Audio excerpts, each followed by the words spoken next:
Étienne Léopold Trouvelot fait partie de ces grands savants français, voyageurs, découvreurs et artistes du XIXe siècle, qui a produit des vues d'astronomie à partir de ses observations du ciel. On lui doit des milliers d'illustrations, dont celle-ci, et je voudrais vous entendre à ce sujet. Dans ce cas-là, le titre est assez clair. Il l'a appelé Les météores de novembre. Donc, son idée, c'est de représenter des météores qui traversent le ciel noir. Mais quand on est physicien, on peut y voir une connexion entre l'infiniment petit et l'infiniment grand, parce que cette image ressemble un peu à ce qu'on appelle des clichés de chambre à bulles, qui avait été inventé par un physicien américain qui s'appelait Glaser, qui passait beaucoup d'heures dans un bar à Ann Arbor à contempler son verre de bière. Et il avait, et pas que le contempler, d'après ce que j'ai pu savoir, il avait remarqué donc la trajectoire des bulles qui se forment au sein du liquide et qui remontent. Et ça lui a donné l'idée de la chambre à bulles, qui est un détecteur qui s'inspire de la cocotte minute. Donc, une cocotte minute, vous élevez la température, et le liquide qui devrait bouillir est empêché de bouillir par la pression. Et si vous relâchez la pression tout d'un coup, le liquide ne se met pas à bouillir tout de suite, il est dans un état métastable, mais dès qu'il y a une perturbation, il va se mettre à bouillir localement. Et en l'occurrence, les perturbations sont des particules élémentaires chargées électriquement qui vont entrer dans la chambre et créer une traînée de bulles dans le liquide, un peu comme les traînées d'avion qu'on voit dans le ciel. Et ça a permis de détecter la trace des particules élémentaires produites par des collisions, elles-mêmes produites par des faisceaux de particules qu'on envoie sur des cibles. Et donc, c'est un peu tiré par les cheveux, parce que dans la chambre à bulles, il y a un champ magnétique qui fait que les trajectoires des particules sont courbées par le champ magnétique. Et ça exclut qu'il puisse y avoir des angles droits comme ça. Mais je crois que c'est aussi vrai pour les météorites. Ici, donc on connaît des milliers de paysages montrant des levées et des couchers de soleil, mais celui de Giuseppe Pellizza, peintre italien surtout connu pour ses tableaux véristes à vocation sociale et très singulier. Il relève le défi en 1904, dans cette grande toile de format carré, de représenter, je le cite, la belle nature qui absorbe l'homme et l'anéantit pour se camper elle-même dans le flamboiement de son immortelle beauté. Que diriez-vous de cette luminosité poussée à ce paroxysme grâce à ce jeu de rayons et de contre-jour? Alors, je ferais comme certains compositeurs qui changent l'ordre des notes des partitions de Bach. Oui. Et je serais plus inspiré si la photo était à l'envers. C'est-à-dire si on la retournait comme ça, avec la partie sombre en haut et la partie claire en bas. Et ça serait exactement l'illustration, ou même une quasi-copie d'une photo qu'on peut prendre quand on est dans l'ISS. Vous savez, la station qui tourne autour de la Terre à 400 km d'altitude. En fait, on dit que le ciel est noir, ou que le ciel est bleu plutôt. En fait, le ciel, il n'est jamais bleu, il est toujours noir. Ce qui est bleu, c'est l'atmosphère.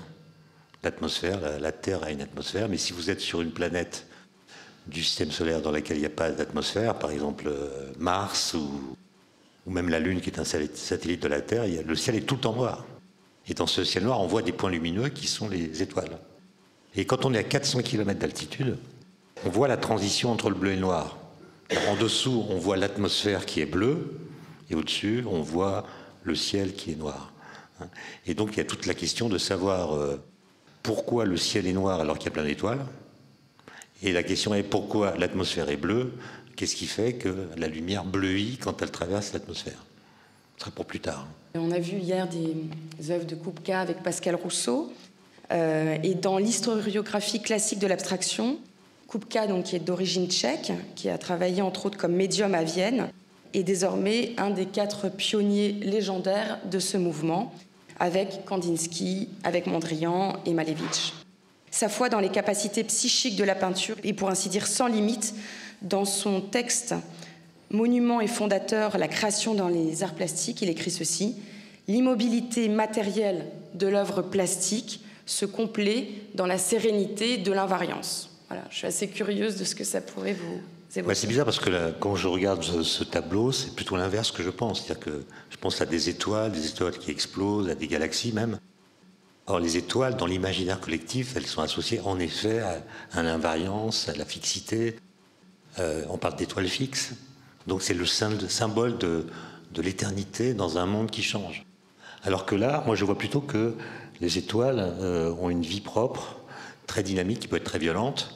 Et ça me fait penser à une explosion d'étoiles, ce qu'on appelle une supernova. Hein. C'est-à-dire qu'une étoile, elle émet de la lumière par le fait qu'elle abrite en son sein des réactions de fusion nucléaire à partir de l'hydrogène, un peu comme on a vu hier à propos de EmC2, et puis par agrégation successive, elle fabrique les éléments chimiques de plus en plus lourds. Et puis, elle s'arrête au fer. Et pour fabriquer les éléments qui sont plus lourds que le fer, du fer jusqu'à l'uranium, pour en fait avoir des étoiles très massives qui, une fois qu'elles ont utilisé, complètement consommé leur combustible en hydrogène, en fait s'effondrent. Et ça provoque d'autres réactions nucléaires qui vont fabriquer les éléments les plus lourds. Ça s'appelle des supernovas, c'est hyper violent. Ça crée une luminosité de l'étoile d'une puissance absolument incroyable. Ça peut durer plusieurs jours. Et dans l'histoire, on a pu repérer de tels événements au cours des siècles. Et ça a toujours créé de la fascination parce qu'on voit tout d'un coup, dans le ciel, un objet qui devient brillant, qui était parfois inobservé auparavant. Et on a pu comprendre ce que c'est grâce aux physiciens. Hein. Et Étienne Klein, est-ce que vous pouvez nous dire ce que pouvait savoir Kupka des étoiles en 1911, donc à l'époque de ce tableau? En fait, en 1911, personne, ni Kupka ni les autres, ni même les physiciens, ne savaient comment marchaient les étoiles. Puisque en 1911, par rapport à aujourd'hui, on ne savait rien. C'est-à-dire que ce qui est extraordinaire, c'est qu'Einstein a trouvé les équations de la relativité générale en 1915, qu'on utilise quand on décrit l'univers aujourd'hui, mais à l'époque, on ne savait rien sur l'univers. On ne savait pas qu'il existe d'autres galaxies que la nôtre. On ne savait pas que l'univers est en expansion, et surtout, on ne savait pas d'où vient que les étoiles brillent, puisqu'on n'avait pas encore identifié les réactions nucléaires. Bon, à l'époque, les gens vivaient avec l'idée qu'il y avait deux forces dans la nature, la gravitation d'un côté, l'électromagnétisme de l'autre. Et les étoiles, on ne savait pas ce que c'était. On voyait bien qu'elles émettent de la lumière, mais le mécanisme par lequel elles l'émettent était inconnu. Donc c'était des objets fascinants, mais qui sans doute ont inspiré les artistes, évidemment, mais pas seulement. Et je pense que pour nous, c'est presque impossible de se mettre dans l'état d'esprit des gens de cette époque, puisque l'époque en question est incommensurable à la nôtre. Ou plutôt, c'est la nôtre qui est incommensurable à la leur, puisqu'on ne peut pas s'empêcher, dans nos jugements, d'insérer des connaissances que nous avons acquises et qu'ils n'avaient pas. Et peut-être eux avaient des connaissances ou des façons de voir que nous avons perdues. On poursuit avec une œuvre de Augusto Giacometti. Étienne Klein, comment aborderiez-vous cette fantaisie chromatique devenue une nuit étoilée? Mais c'est intéressant parce que nuit étoilée, ça ressemble à un pléonasme. Hein. Toutes les nuits sont étoilées. Dès lors qu'on n'est pas dans le brouillard, on voit des étoiles. Donc c'est un pléonasme. En fait, pour les physiciens, pendant 4 siècles, ça a été une contradiction.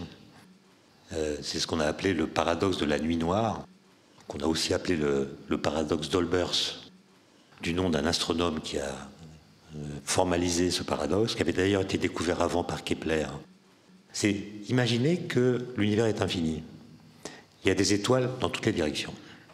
Où que vous regardiez, vous finissez par tomber sur une étoile. Ça veut dire que l'espace qui nous environne, en réalité, il est pavé de soleil. Où que vous regardiez, vous tombez sur un corps qui émet de la lumière. Et si vous faites un calcul, la luminosité qui résulte de cette situation est telle qu'il devrait faire jour, y compris la nuit. Autrement dit, on n'a pas besoin du soleil pour qu'il fasse jour dans la journée. Et ça a été un paradoxe discuté. J'ai pas le temps, évidemment, de donner tous les arguments qui ont été sollicités. Mais en fait, c'est un paradoxe qui a été résolu seulement au XXe siècle.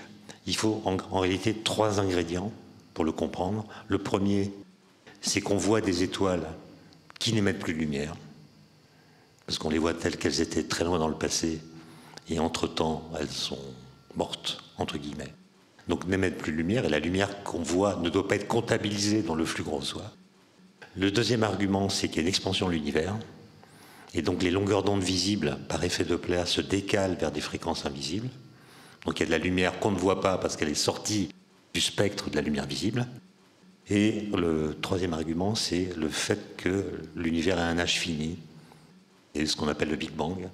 Et ça permet de comprendre c'est le troisième ingrédient qui permet d'expliquer pourquoi il fait nuit la nuit, ce qui n'est pas du tout évident. Et alors j'ai une autre question avec cette œuvre. Nuit étoilée, on comprend assez bien les taches blanches et bleues. Les taches rouges, vous pensez que c'est, comme je le disais, de la fantaisie ou qu'il y a un lien éventuel? Alors ça c'est incroyable parce que quand vous êtes sur Terre et vous regardez les étoiles, elles ont toutes la même couleur. C'est une sorte de jaune-blanc qui est en fait déterminée par l'atmosphère. C'est la lumière des étoiles traversant l'atmosphère qui prend cette couleur. Mais si vous êtes à 400 km d'altitude, comme ce fut le cas comme c'est le cas pour les astronautes qui sont dans l'ISS, quand ils prennent des photos des étoiles, ils en voient de toutes les couleurs. Parce que la couleur des étoiles dépend de leur température. Et donc ils voient des étoiles bleues, des étoiles rouges, etc. Et Thomas Pesquet d'ailleurs, ou d'autres en ont photographié. C'est un peu compliqué parce qu'il faut faire le noir dans la station, c'est pas évident. Et puis il faut tourner son objectif vers l'extérieur, alors que les astronautes en général, ils sont fascinés par la Terre et ils ne photographient que la Terre. Alors là, ça devrait vous parler. En 1960, Yves Klein publie à la une d'un journal d'un seul jour une photo devenue célébrissime où on le voit sauter dans le vide. Le vide, une expression qu'il aime particulièrement, qui traverse toute son œuvre, mais une notion qu'il maîtrise peut-être mal. Et je sais que vous avez écrit un livre sur le vide, donc peut-être que vous pouvez nous éclairer. Oui, alors le vide, c'est un mot très ancien comme le mot temps, mais ce qu'on met derrière ce mot n'a cessé de changer au cours de l'histoire des idées. Quand Aristote parle du vide, il ne parle pas de la même notion que nous quand nous parlons du vide. Historiquement, le vide a été défini comme ce qui reste quand on a tout enlevé, sauf que quand on a tout enlevé, il ne reste plus rien. Donc la définition que je viens de donner, c'est celle du néant, et non pas celle du vide. Le vide, il a une différence au moins avec le néant, par le fait qu'il possède au moins de l'espace. Le vide, il est spatial, il y a un volume qui est associé au vide. Et donc la définition du vide doit être modifiée en le vide, c'est ce qui reste quand on a tout enlevé, sauf le vide. Okay ? Et du coup, votre définition du vide va dépendre de votre mobilier ontologique, de ce que vous considérez comme réel, et dans ce qui est réel, de ce que vous pouvez retirer. Et donc ça va dépendre, pour un physicien, de la théorie physique qu'on prend comme référence, et pour un artiste, évidemment, c'est à peu près ce qu'on veut, mais je crois que c'est... Je précise que c'est un photomontage, oui, c'est un photomontage, sinon... mais je trouve qu'il y a, dans son attitude, quelque chose d'intéressant, qui est que je vous ai parlé hier de la chute libre. On est en chute libre, je vous dis, quand on ne sent pas son poids. Parce qu'en fait, la seule force qu'on subit, c'est son poids. Et quand on ne subit que son poids, on ne sent pas qu'on a un poids. Hein. Et la seule façon de vivre cette expérience sur Terre, c'est de faire ce qu'on appelle un vol parabolique. Donc vous montez dans un Airbus spécial, vous montez à 45 degrés. Quand vous atteignez 10 000 mètres d'altitude, on coupe les moteurs. Et l'avion va avoir la trajectoire qu'aurait une pierre lancée dans le vide à la même vitesse. Donc c'est une trajectoire parabolique. Et pendant 24 secondes, l'avion est en chute libre, comme les passagers qui sont à l'intérieur. Donc on est en impesanteur, on se décolle de son siège, et on est dans la même situation qu'un astronaute qui est dans la station orbitale. Mais ce qui est intéressant, c'est que, alors que l'avion continue de monter, vous êtes en chute libre.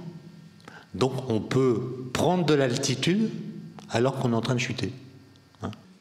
C'est le fameux vers de Victor Hugo, attend l'ascension suprême de la chute. Et je trouve que ça évoque un peu ça, Astérix. Il est en train de tomber, mais il s'élève. Mais alors, j'ai deux autres questions sur cette œuvre importante. D'une part, est-ce qu'il embrasse vraiment le vide? Est-ce que c'est pas plutôt l'air et il n'y a pas une différence quand même entre les deux? Et par ailleurs, est-ce que vous avez déjà fait l'expérience du vide comme Yves Klein a tenté de le faire en l'éprouvant avec tout son corps et son être? Justement, ça c'est intéressant parce que notre façon de parler de l'environnement, de ce que nous vivons, elle est courbée par la gravitation. comme l'espace dont j'ai parlé hier à propos d'Einstein. C'est que notre façon de parler tient compte du fait que l'humanité, depuis qu'elle est là, a vécu dans un champ de gravitation.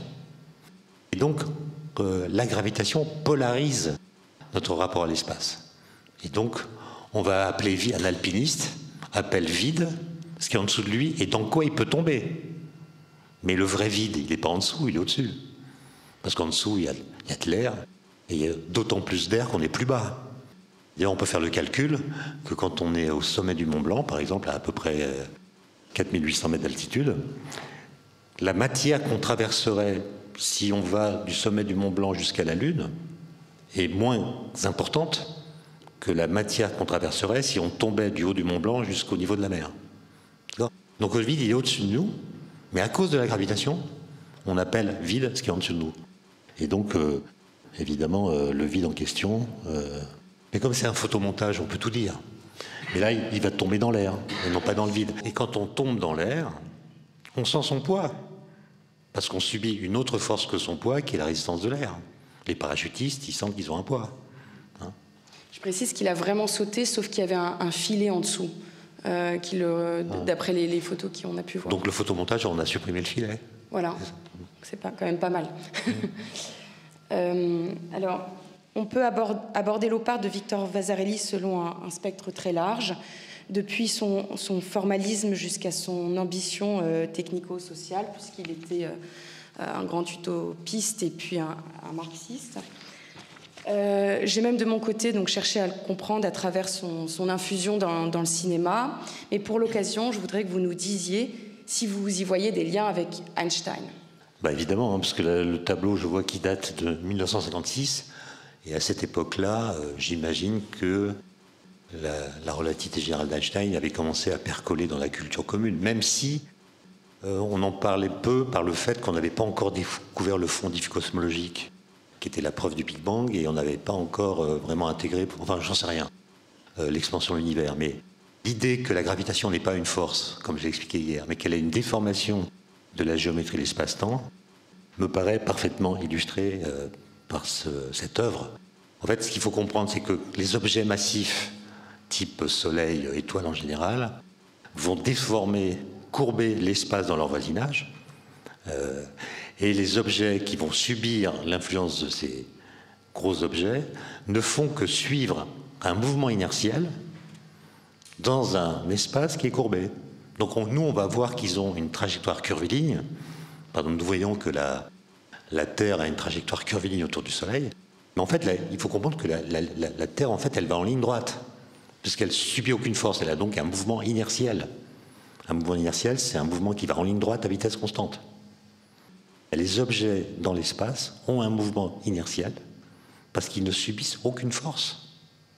Sauf que l'espace-temps étant courbé, ben, ils ne vont pas en ligne droite, puisque finalement...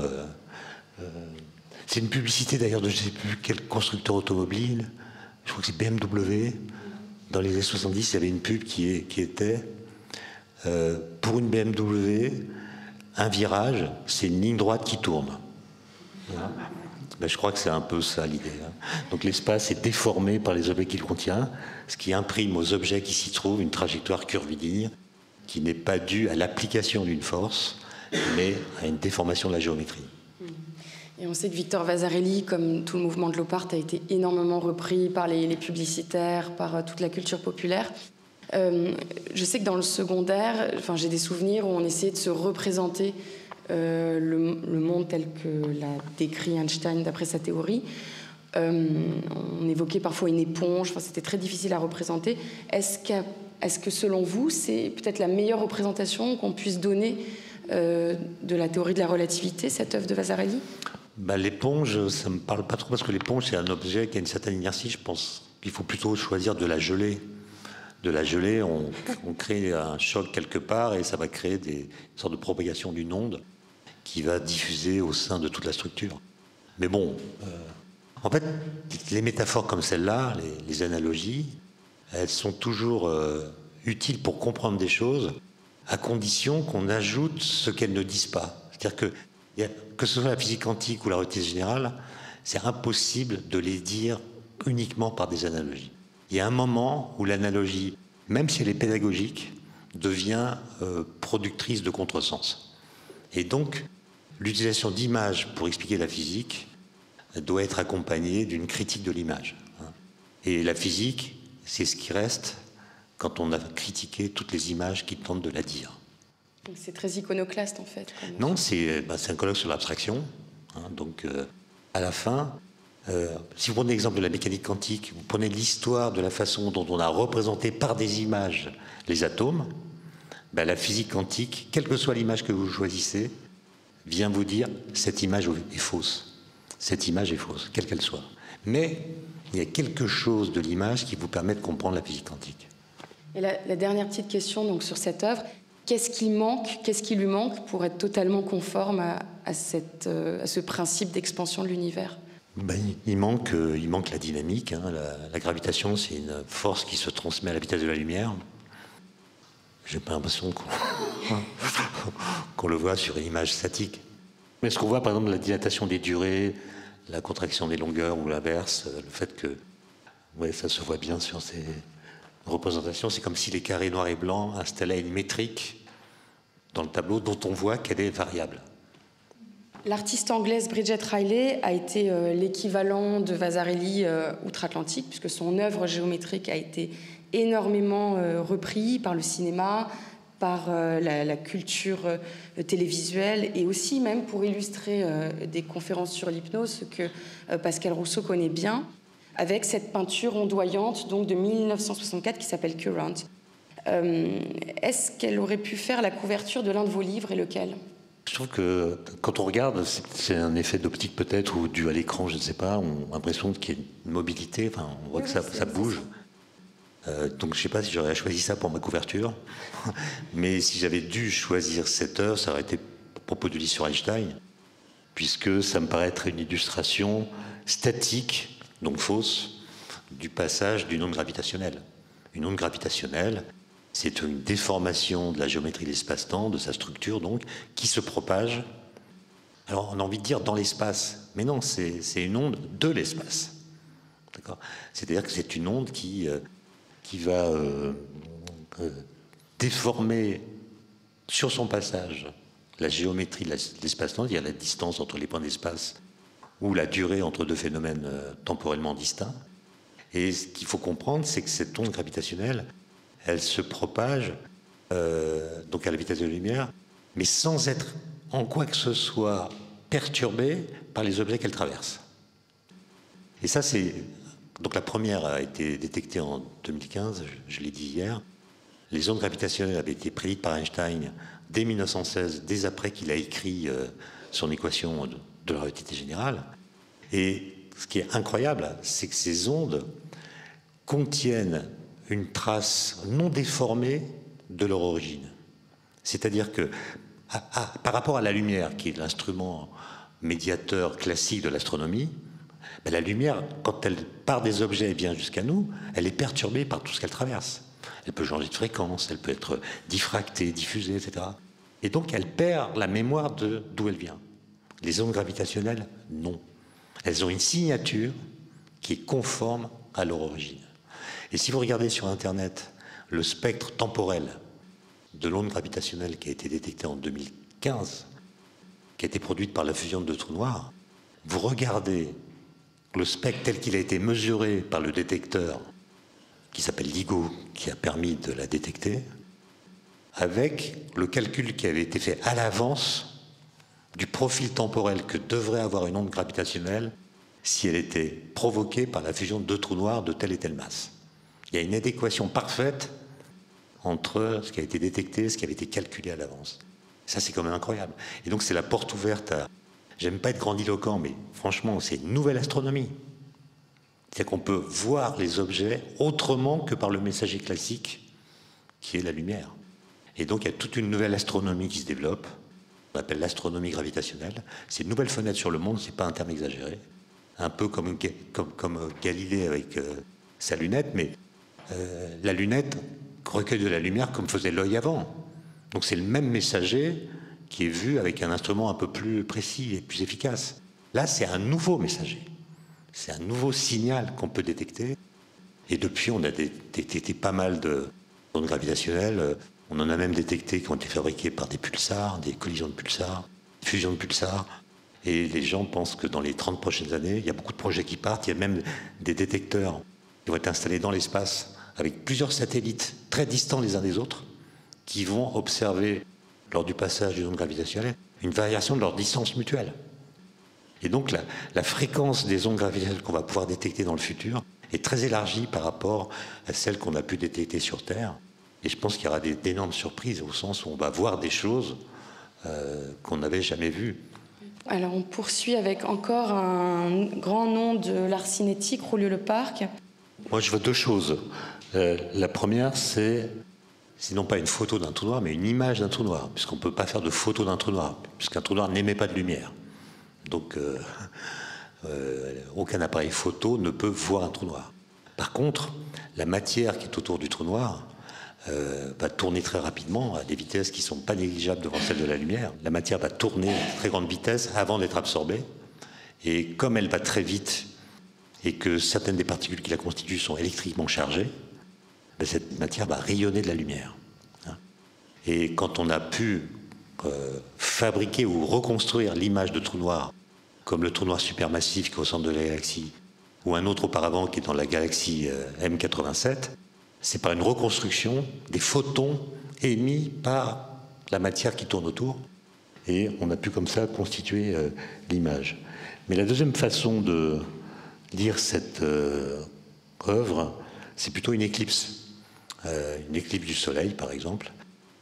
Quand il y a une éclipse, vous le savez, la Lune vient s'interposer entre la Terre et la Lune, et il y a un petit miracle qui est que le diamètre apparent de la Lune est identique au diamètre apparent du Soleil. Et donc la Lune vient mettre un masque de la même taille que le Soleil en apparence, qui vient absorber en fait tous les rayons qui viennent du Soleil. Donc le Soleil est masqué, donc il ne nous aveugle plus. Parce que dans la journée, le Soleil nous aveugle. Et donc on ne peut pas voir les objets qui sont dans le ciel et qui sont dans la direction du Soleil, ni d'ailleurs tous les autres, parce que le ciel est bleu. Enfin, l'atmosphère est bleue. Donc les étoiles fixes, qui sont très nombreuses, on ne les voit que la nuit. Maintenant, imaginez qu'Einstein ait raison, c'est-à-dire que la lumière est déviée par la matière. Parce que la lumière suit les géodésiques de l'espace-temps, donc elle a une trajectoire qui n'est pas rectiligne. Elle a une trajectoire qui elle-même est déformée par la matière qui a déformé la géométrie. Bon. Donc imaginez, vous regardez la position des étoiles fixes la nuit, donc quand il n'y a pas le Soleil. Donc vous repérez leur position par extrapolation de la direction par laquelle la lumière qu'elles émettent vous arrive. Maintenant, imaginez que vous fassiez la même mesure, mais pendant une éclipse totale du Soleil. Donc sur la trajectoire de la lumière émise par les étoiles fixes, il y a le Soleil. Le Soleil qui va déformer l'espace-temps. Donc les photons émis par ces étoiles vont avoir une trajectoire différente de celle qu'ils ont la nuit. D'accord ? Et donc la position que vous allez attribuer aux étoiles fixes ne sera pas la même. D'accord ? Et cette expérience a été faite pour la première fois en 1919, lors d'une éclipse totale du Soleil qui était observable dans l'hémisphère sud, par un astronome anglais qui s'appelait Eddington, qui était pacifiste. Il avait refusé de combattre pendant la Première Guerre mondiale, et lui voulait montrer que la science allait réconcilier les nations, que la science allait empêcher la guerre. Et lui, anglais, a voulu montrer qu'un physicien allemand avait raison contre un physicien anglais, en l'occurrence Newton. Il a fait les mesures qui ont montré qu'en effet, les étoiles fixes n'avaient pas la même position pendant l'éclipse que pendant la nuit. Et ça a démontré, c'était la première preuve, démonstration expérimentale ou observationnelle, qu'il y avait quelque chose de vrai dans la théorie d'Einstein. Et Einstein, à ce moment-là, c'était en novembre 1919, il a fait la une des journaux dans le monde entier. Sauf en France, parce qu'il y avait grève de la presse. Et son deuxième fils, qui habitait à Zurich avec sa mère et son autre frère, alors que Einstein habitait à Berlin, ils avaient divorcé. Et son deuxième fils, qui était tout jeune, a écrit à son père pour lui demander Papa, pourquoi est-ce que tu es célèbre? Pourquoi on te voit partout dans les journaux? Et Einstein a répondu une lettre qu'on trouve au musée Einstein de Berne, dans laquelle il dit « Mon fils, quand un scarabée aveugle marche sur une feuille, il ne voit pas qu'elle est courbée. Moi, ton père, j'ai découvert ce que le scarabée ne peut pas voir, la courbure de l'espace. » C'est pour ça que j'ai un scarabée à ma veste. Encore une œuvre de Bridget Riley qu'elle fait en 1965, qui est une forme qu'on n'a pas vraiment l'habitude de voir, avec cette espèce de décrochage comme ça, enfin de décalé dans le triangle, qui est typique de son style en fait, et qui opère un mouvement à la fois centrifuge et centripète. Qu'est-ce que ça vous dit? Ouais, je vois deux choses. La première, c'est une illustration de la cosmologie contemporaine, parce que la façon de lire le Big Bang a complètement changé. Historiquement, dans les années 60, quand on parle du Big Bang, on parle d'une explosion originelle qui a créé tout ce qui existe, l'espace, le temps, la matière, etc. Mais toutes ces façons de dire dérivent de la relativité générale. C'est-à-dire que quand on applique les équations d'Einstein à l'évolution de l'univers et qu'on fait dérouler le temps à l'envers, on tombe sur une singularité, un point d'énergie infinie, de densité infinie, de température infinie. Et c'est ça qu'on a appelé le Big Bang. Sauf que quand vous remontez le temps, la température augmente, l'énergie augmente, et donc les particules subissent d'autres forces que la gravitation. Elles subissent les forces nucléaires, les forces électromagnétiques, et donc elles subissent des forces que la théorie d'Einstein ne décrit pas. Donc même si les calculs sont mathématiquement justes, il y a un moment à partir duquel ils deviennent physiquement faux, au sens où ils ne décrivent pas ce qui se passe.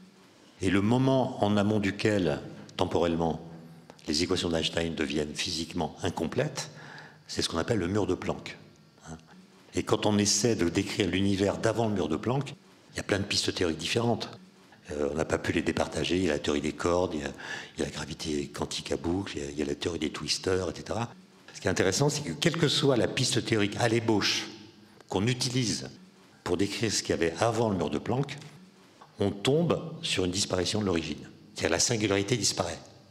Et donc, il y a plein de scénarios qu'on appelle des scénarios de pré-Big Bang qui laissent penser que le Big Bang, c'est pas du tout l'origine, c'est une transition de phase entre un univers d'avant qui se contracte et un univers actuel qui est en expansion.